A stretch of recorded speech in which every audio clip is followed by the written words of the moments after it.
And another thing is in this while this hydroponics solution is prepared, it is very important to add their chelating agents. Chelating agents. The addition of the chelating, one example is EDTA, chelating agent. The addition of chelating agents to the solution culture is important because there are some minerals like zinc, copper, they are not soluble in water. But when we put the chelating agents, they are available to the plants. So through this hydroponics, it was known which is essential, which is not essential. And again from the essential 17 elements, which one is required in more quantity and which is required in less quantity. So again, these essential elements, the essential elements, or we'll write in this manner.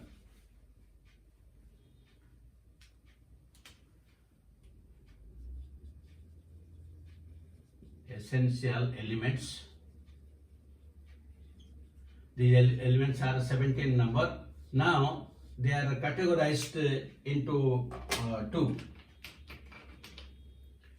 So some are major elements, major or macro elements, and these are usually 9 in number, while some are we can tell minor or micro, or even we can tell trace elements because they are required in traces. What is the basic difference? The difference is these are usually requirement. The requirement is 1 to 10 milligram per gram dry weight of the plant body. That is in each 1 gram dry weight of the plant body, these are 1 to 10 milligrams are there. While these are present in 0.1 milligram per 1 gram dry weight of the plant body. You have to remember this because these are important from examination point of view. So those which are required in more amount to 1 to 10 milligram per 1 gram of dry weight, they are known as major or macro elements, and those which are required less than 0.1 milligram per 1 gram dry weight of the plant body, they are known as trace elements, micro elements or minor elements. And these are 9 in number, while these are 8 in number. So altogether 17. Now what are these macro and micro elements that we have to remember, because that is important from examination point of view. So the 9 are usually C, H, O, N, P, K, M, S, C. C means carbon. This is carbon. This is hydrogen. This is oxygen, nitrogen, phosphorus, potassium, magnesium, sulfur, and calcium.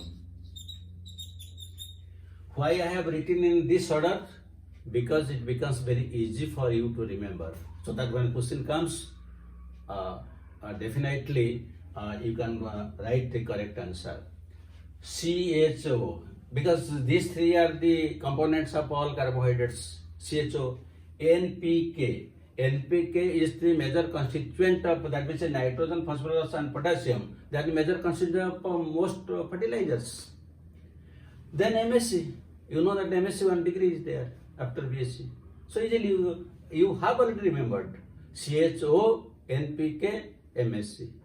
So these are the 9 which are the major elements or macro elements.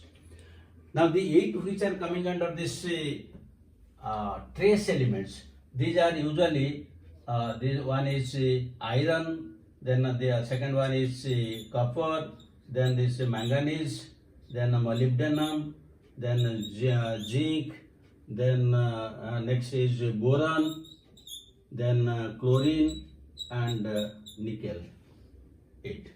So this is iron, copper,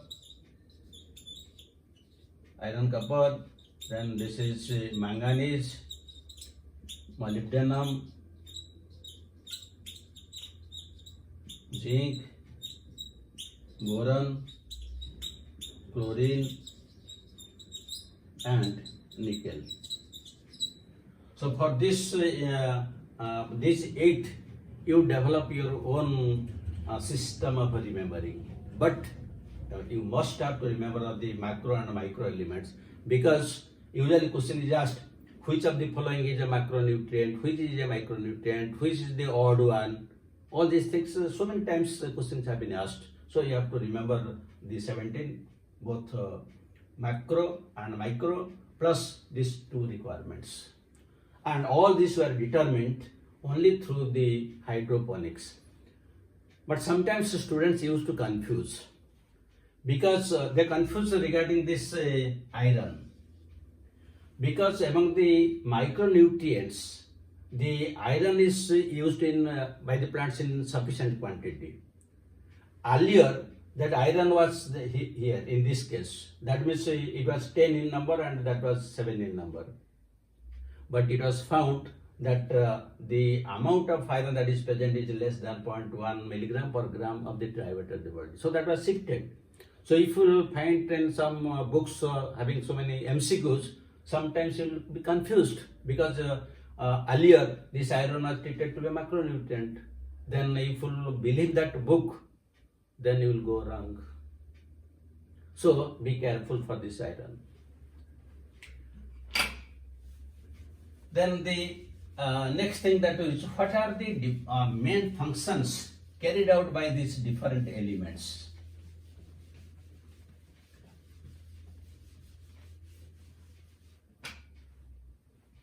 That is the functions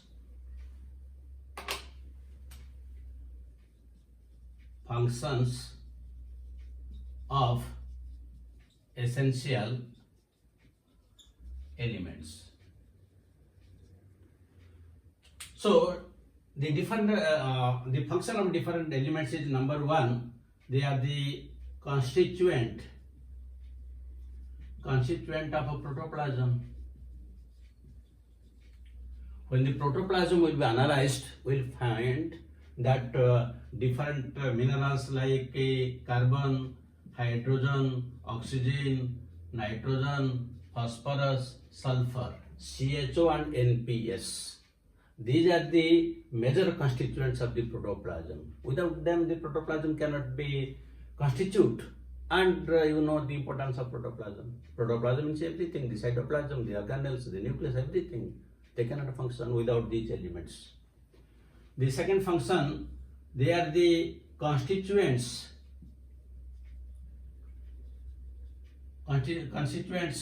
of cell wall and cell membrane.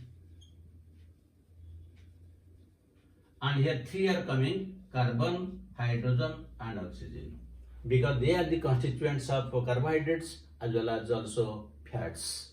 So you know that different types of carbohydrates, they are present, phospholipids are present in the cell membrane, and they are mostly made up of carbon, hydrogen and oxygen. Then the third one is, they maintain the osmotic potential. They maintain the osmotic potential of the plant body, and here one important is the potassium. Because when we have discussed the transpiration, how the opening and closing of stomata is regulated, that is only by the potassium ions. When there is influx of potassium ions into the guard cells, they absorb more water, that means endosmosis takes place and the guard cells open. So that is important. The influx of potassium ions into the guard cells is important. That means they maintain the osmotic potential of the plant body. Then the fourth example is, they regulate metabolism. This point we have discussed in the very beginning, because unless there are minerals, the enzymatic reaction cannot take place because most of them are the metal activators and they act as cofactors. Without those cofactors, the enzymes cannot function. If you take the example of a magnesium, now magnesium is the cofactor of two important enzymes, that is Rubisco as well as PEEP carboxylase. PEEP carboxylase. So Rubisco and PEEP carboxylase, both these enzymes are the carboxylating enzymes, both in, this is for C3 as well as C4 plants, while this is only for C4 plants, the fast carboxylation, where these two are activated only by the magnesium ions, without which the photosynthesis cannot take place. Now, if we take the case of molybdenum, now molybdenum is it activates the nitrogenase enzyme, and the entire nitrogen fixation depends upon this molybdenum, without which there can be no nitrogen fixation. Then you take the case of zinc. Zinc is the cofactor of the alcohol dehydrogenase. Alcohol dehydrogenase. So again, without zinc, the function of the alcohol dehydrogenase will not be there. And that is also, the alcohol dehydrogenase is very important for fermentation. Similarly, if you take the case of the iron and copper, they are the constituent of the cytochromes. And the cytochromes, they play a very important role in the electron transport system, both in photosynthesis as well as respiration. So this is also one of the very, very important functions of the different elements. Then we will come to the other functions. Another important function is the function as redox, the function as redox reactions, and here particularly this iron and copper. So usually these two are responsible for oxidation and reduction reactions. Oxidation and reduction reactions, for this they are usually required. That means during electron transport system, when electrons move from one to another, they receive electrons and again they donate electrons. That means both oxidation and reduction is taking place. So they function as redox potentials, and the cyclic, non-cyclic electron transport system, the electron transport chain in respiration, they are the movement of electrons from different redox, from low to high or from high to low, only due to this iron and copper. So these two are important. Then another function is membrane permeability. Membrane permeability. There are some ions like sodium, potassium or calcium. Usually they are responsible for at different times, whether they will increase the permeability or decrease the permeability, and accordingly the different types of ions will enter into the cell. So they are again responsible for permeability of the cell membrane. Then another important function is we can take some of the minerals, they have antagonistic effect. Antagonistic effect. That means if one mineral will enter into cell, another may come out because they have enmity between them. And let us give some example. One example is between chlorine and bromine. If chlorine will enter, then bromine will come out, or if bromine will enter, chlorine will come out. Then another example we can take between calcium and the strontium, and another is between manganese and between silicon. That means there is a antagonistic effect. Both of them cannot stay in the cell at the same time. If one will enter, the other will come out. Then another thing is some elements are known as critical elements. Some are known as critical elements.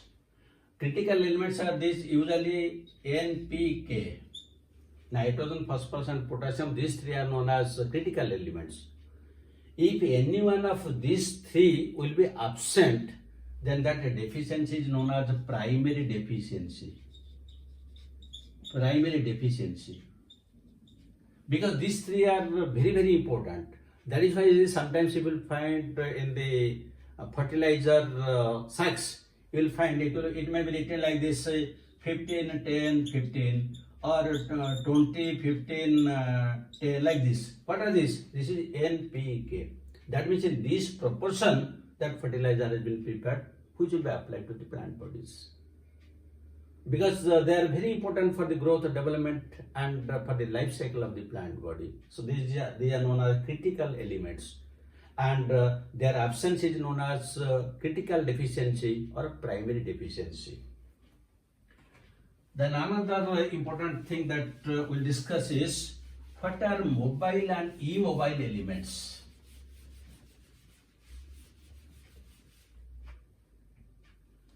Mobile elements,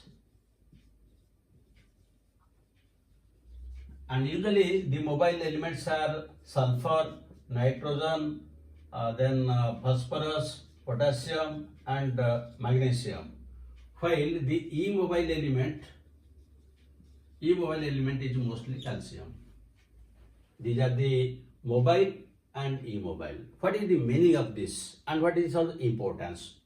Listen very carefully. Mobile elements means when the plant will absorb them, since they are mobile, immediately they will be translocated to the apical parts of the plant body. That means the shoot apex, root apex, they will grow upward. While immobile element means they will move very slowly. That means they will be in the lower part of the plant body. They will not reach to the top part of the plant body. They will take much time. So it is clear now how the different types of questions are usually asked on this aspect. Suppose there will be deficiency of calcium in a plant. There will be deficiency of calcium. Then the deficiency symptoms will be first found in the apical part, or we can tell the upper part of the plant body, or in the lower part of the plant body. These are the questions which are asked. Now see, this is immobile. Immobile means this is found usually in the lower part. Lower part sufficient amount is there. In the upper part there are only less quantity. So in the upper part already less quantity are there. Now there will be deficiency. So what will happen? Naturally the upper part will suffer first. This part will suffer first because this is immobile. It's not present sufficiently in the upper parts. Now you take the other one. Suppose there will be deficiency of this any one of the mobile element, then which part will suffer first? Now you see, in the upper part of the plant body, these are present in high quantity, while in the lower part they are present in low quantity because they are highly mobile. So when there will be deficiency of these mobile elements, since in the lower part they are already low, now they will suffer first, while the upper part they have sufficient amount. So these are very important from examination point of view. So today in this video we will discuss only this much, and what is the how they are observed, what is the role of individual one, and in the absence what is the deficiency symptoms. We will discuss one by one starting from the next video. But before closing, let us discuss question.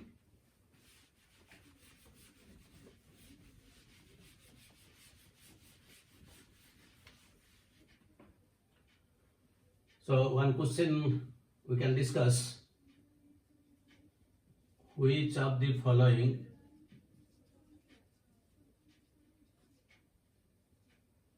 is a macronutrient? A choice iron, B choice molybdenum, C choice you can take zinc, and D choice you can take the sulfur. Which of the following is a macronutrient? Second question: in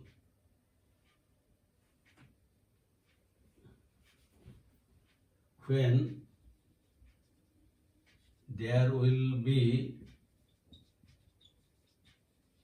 shortage of sulfur in the plant, which part will suffer fast? A choice upper part, B choice lower part, C choice all parts simultaneously, and D choice no suffering due to absence. So already we have discussed all these things while discussing the entire video. Thank you very much for watching it. I hope your idea regarding the different types of minerals is very clear. God bless you. So have a good day.